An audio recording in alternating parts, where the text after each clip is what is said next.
Rejoice Ministries.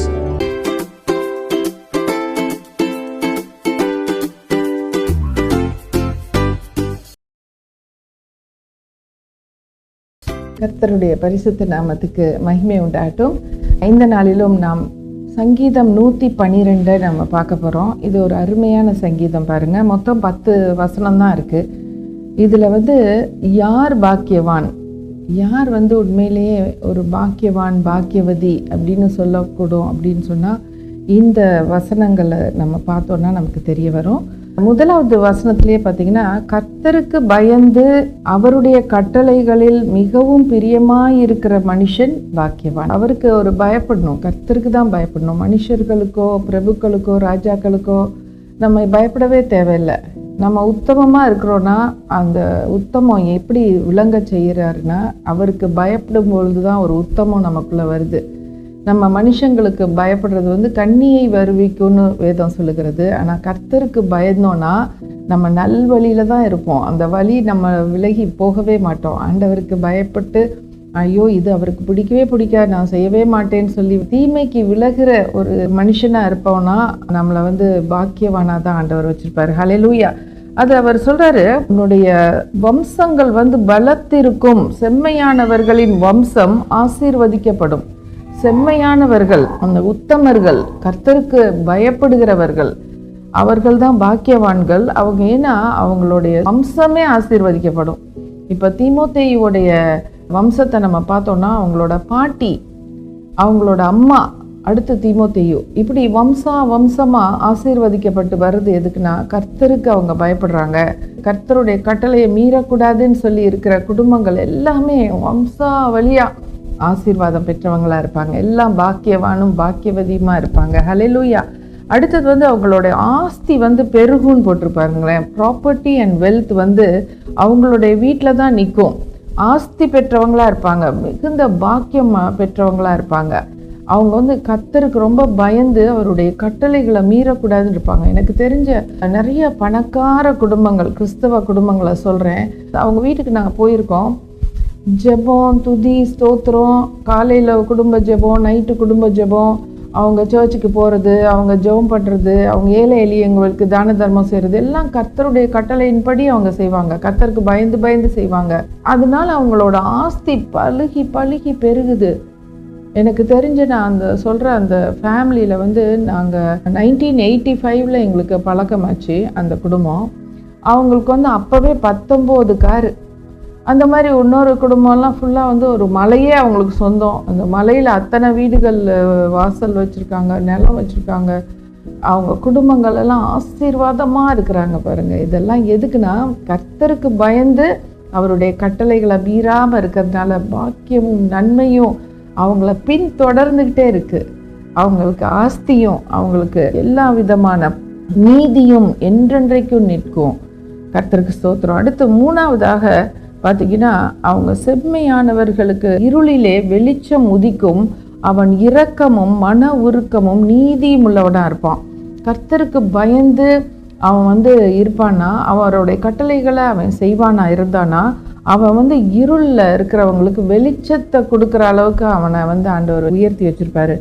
அவனுக்குள்ளேயும் ஒரு மன உருக்கமும் ஒரு இரக்கமும் நீதி செய்கிற ஒரு நல்ல மனுஷனாக தான் இருப்பான். ஹல்லேலூயா. இறங்கி கடன் கொடுப்பான், தன் காரியங்களை நியாயமானபடி நடப்பிப்பான். பாருங்க, கடன் கொடுக்கறதுக்கெல்லாம் ஒரு அளவே இல்லாமல் அள்ளி அள்ளி கொடுக்குற தான பிரபுக்களாக இருப்பாங்க.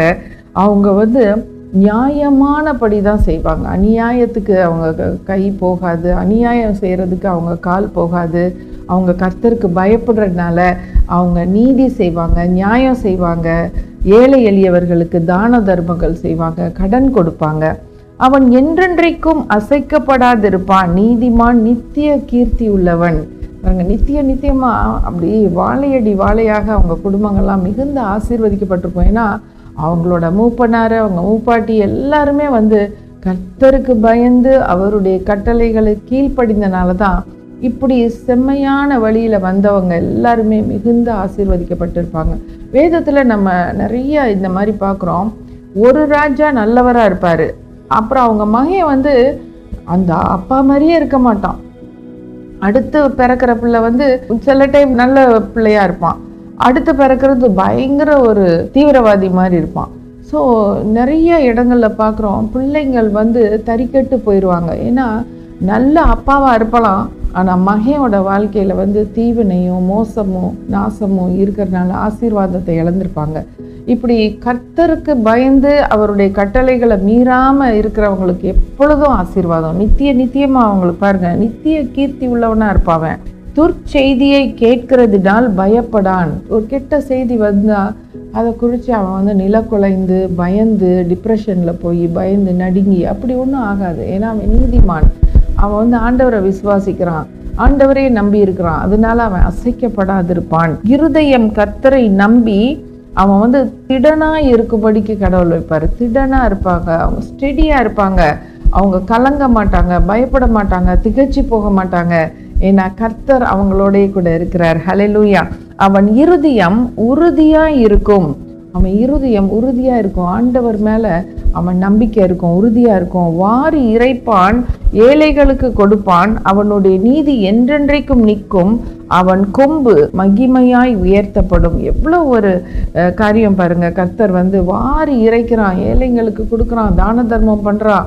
ஆண்டவர் வந்து இப்படிப்பட்டவங்களை இன்னும் உயர்த்துவாரு. இன்னும் ஏழைகள் எளியவங்க திக்கற்றவங்களுக்கு கொடுக்கிற ஒரு உள்ளம் இருந்தாங்கன்னா அவங்களுக்கு இன்னும் நிறைய கிடைக்கும்படி அவர் செய்வார், ஆசீர்வதிப்பார். அப்பதானே அவங்க மற்றவங்களுக்கு கொடுக்க முடியும். இப்படி கொடுக்கிற அது வந்து ஒரு அபிஷேகம், கிவிங், அது ஒரு பெரிய ஒரு ஆசீர்வாதம் பாருங்க. கொடுக்கிற மனசு இருக்கணும். நிறைய பேர் வேதத்திலே சொல்லப்பட்டிருக்கு, நீ ஐஸ்வர்யவானா இருந்தும் தரித்திரனா இருக்கிறாயே.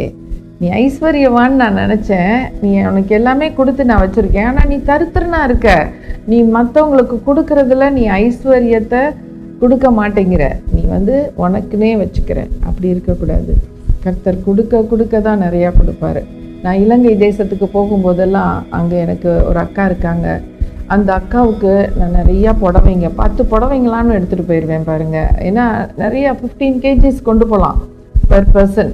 அப்போ எதெல்லாம் தூக்கிட்டு போகிறது, நிறைய நான் உடுத்த சேலை தான் அவங்க ரொம்ப விரும்பி கேட்பாங்க. அந்த சேலைகள் எல்லாம் இப்போ நான் இங்கே கட்டுறேன், சேலையே கட்டுறதில்ல, இந்த சுடிதார் இதே தான் போட்டுக்கிட்டு இருக்கேன். அதனால இந்த புடவைகளை வச்சு என்ன பிரயோஜனம், அவங்களான்னு கட்டிக்குவாங்க. அவங்க ஏழை, அவங்களும் அதை 4 பேருக்கு கொடுப்பாங்க. அந்த மாதிரி கொடுக்குற ஒரு உள்ளம் கட்டாயம் வேணும். அவங்க ரொம்ப ஆசீர்வாதமாக நினைப்பாங்க. அவங்கக்கிட்ட நம்ம போய் தசம பாகத்தை 1-2 மாதத்துக்கு சேர்த்து வச்சு அவங்க கையில் கொடுப்பேன். அவங்களுக்கு வந்து இலங்கை காசுக்கு அதோட மதிப்பு ரொம்ப ஜாஸ்தி, டபுள் மடங்காக இருக்கும். இப்போ ரீசெண்டாக 15,000 ரூபாய் நாங்கள் எங்கள் ரிஜாய்ஸ் மினிஸ்ட்ரீஸில் சேர்த்து ஒரு பாஸ்டர் மூலமாக இலங்கை தேசத்துக்கு அனுப்பினோம். இப்போ இருக்க இந்த கொடூரமான இந்த ஃபேமின் டைமில், அந்த டைம் நாங்கள் கொடுத்த டைமுக்கு 45,000 ரூபாய் அவங்க காசுக்கு. அப்போ 3 மடங்கு அதிகம். நடுவில் பார்த்தோம், நம்ம இந்த டைமில் கொடுத்துருந்தோன்னா பாரு எவ்வளோ ரூபாய் இருக்குன்னா 62,000 ரூபாய் இருக்கும். இந்த இப்போ பர்டிகுலர் டைமில் இந்த 15,000 ரூபாய் கொடுத்துருந்தோன்னா 62,000 ரூபாய் இருக்கும். நாளுக்கு நாள் அந்த மணி வேல்யூ பாருங்கள் அவங்களுக்கு எப்படி போயிட்டுருக்குன்னு. இப்படி கஷ்டப்படுறவங்களுக்கு எல்லாத்துக்கும் நம்ம கொடுக்குறவங்களா இருந்தால் ஆண்டவர் நமக்கு அதிகமாக கொடுப்பார். நான் எப்பெல்லாம் வந்து இப்படி புடவைகளில் இந்த மாதிரி இருக்கிற என்னோடய பொருள்கள்லாம் கொடுக்குறேனோ எனக்கு எங்கேருந்து தான் வரும்னே தெரியாது. எனக்கு வந்து என் பீரோ எப்போதும் நிறைவாக தான் இருக்குது. அது மாதிரி நிச்சயமாக செய்வார், எதுவுமே குறைவுபட்டு போக மாட்டோம். கர்த்தருடைய பரிசுத்த நாமத்துக்கு ஸ்தோத்திரம். அவர் இந்த வசனங்களை நம்ம தியானிக்கும்படி சொல்றாரு. 112வது சங்கீதம் 10 வசனங்கள் தான். யார் பாக்கியவான், யார் பாக்கியவதி? கர்த்தருக்கு பயந்து அவருடைய கட்டளைகளை மீறாம செய்யறவங்க எல்லாரும் பாக்கியவான்கள், எல்லாரும் பாக்கியவதி. நாம் ஜெபிக்கலாம். நல்ல தகப்பனே, இந்த வேளையிலும் கூட ஆண்டவரே, அப்பா எவ்வளோ பெரிய ஸ்லாக்கியம் ஆண்டவரே. அப்பா நீங்க வம்சாவளியில அவ்வளவு பேரையும் நீங்க ஆசீர்வச்சிருங்க ராஜா. ஒரு குடும்பம் கர்த்தருக்குன்னு நிறைய காரியங்கள் செய்யும்போது நீங்க அந்த குடும்பத்தை மாத்திரம் ஆசீர்வதிக்கல, அந்த குடும்பத்தை அண்டி இருக்கிற அத்தனை பேரையுமே அப்படி ஆசீர்வதிக்கிறீங்க ஆண்டவரே. நீங்க கிருபை பாராட்டுறதுக்காக நன்றி ராஜா. அப்பா எங்க குடும்பத்தை நீர் ஆசீர்வதித்திருக்கிறீர் ராஜா. நீர் எங்களை நினைத்திருக்கிறீர், எங்களை ஆசீர்வதித்திருக்கிறீர் ராஜா. எந்த குறையும் நீங்க எங்களுக்கு வைக்கல. இதே போல ஆண்டவரே, உண்மையே நம்பி இருக்கிற உம்முடைய ஜனங்கள் ஒவ்வொருவரையும் ஆசீர்வச்சிருங்க. உம்முடைய கட்டளைகளை மீறாதவர்களை ஆசீர்வதிங்க ராஜா. அப்பா உம்முக்கு பயப்படுகிற ஒவ்வொரு ஜனத்தையும் ஆசீர்வதிங்க ராஜா. தொடர்ந்து காத்துக்கொள்ளுங்க. பாக்கியவானாய் பாக்கியவதியாய் மாற்றுங்க ராஜா. அநேகருக்கு வெளிச்சத்தை கொண்டு வருகிற ஜனங்களாக வைங்க ராஜா. ஆண்டவரே, இந்த உலகம் முழுவதும் இருளில கஷ்டப்படுது சுவாமி. ஆண்டவர் யார் உண்மையான தெய்வம் என்று அறியாமல் இருளிலே கிடக்கிறாங்க ராஜா. அவர்களுக்கு வெளிச்சத்தை கொண்டு வர்றதுக்காக எங்களை ஆசீர்வதித்து வைத்திருக்கிறீர் அப்பா. அம்மாக்கு கொடான கொடி ஸ்தோத்திரங்களை ஏறெடுக்கிறோம்.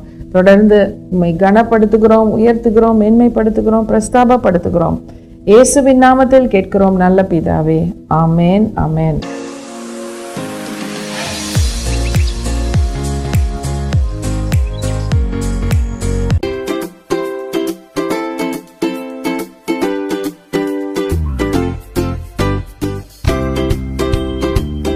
மேலும் எங்களை தொடர்பு கொள்ள rejoice ministries, evangelist doctor Daphne Joseph, cell 9171100011. கர்த்தர் தாமே உங்கள் ஒவ்வொருவரையும் ஆசீர்வதித்து காப்பாராக. ஆமென்.